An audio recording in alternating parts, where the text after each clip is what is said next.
И изящна като втори. И властна като първи. От всичките ми два класа, вашият и още един са ми най-любимите.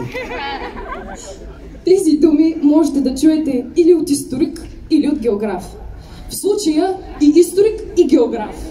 В момента, в който нашата закрилница без рана на крилото си, безкомпромисно и твърдо ни пое нашият не само учител, но и най-верен приятел в тази гимназия, господин Дилян Едрен.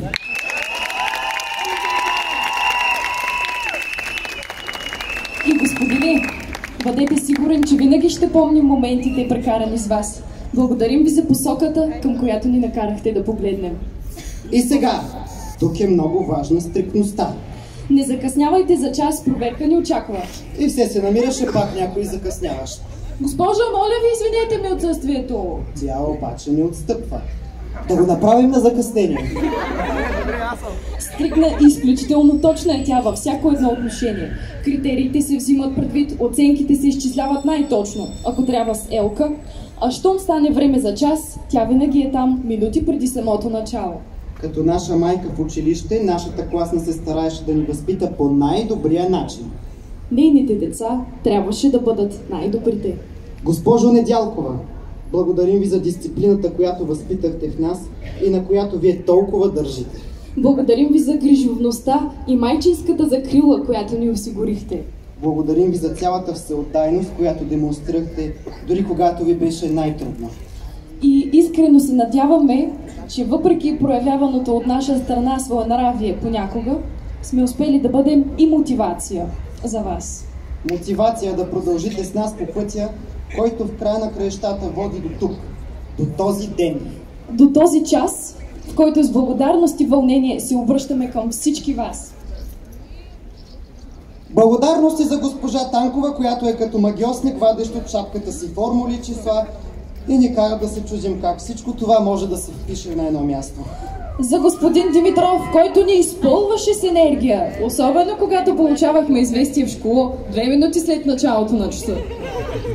За благите спомени за незатварящата шамарена фабрика на госпожа Мария Попова. И биещият ни ток с госпожа Пехливанова. Химичните мелби на госпожа Тодорова, не зеленото човече. За Боряна Стамбулова, която с всяко бонджорно тутти усмихваше деня ни. И за спокойна и ночи с госпожа Соня Радева. Моментен за господин Харлан Бибаев. И за изчезващите есета на госпожа Дулова. Роботите на господин Динев. Чичастите ночи на госпожа Нойкова. Плененото и абстрактното изкуство на госпожа Качанова. И за госпожа Атанасова. Нашият мъдър и всеотдаен директор, който 5 за 4 бе наш пример през изминалата петилетка.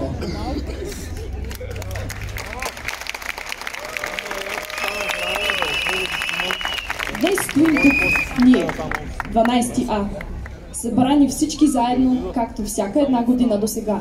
На ръба на ново начало, с което поставяме край на една ера за това училище. През тези години споделихме смеха и сълзите, успехите и неуспехите. Но най-важното е, че изградихме връзки, които ще бъдат с нас през целия ни живот.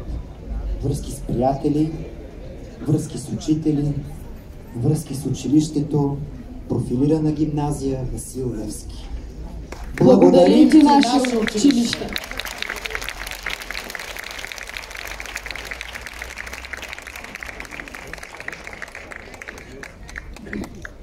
Желана Русева и Иван Стамов ще ни потопят своето вълнение от името на 12-ти Б клас.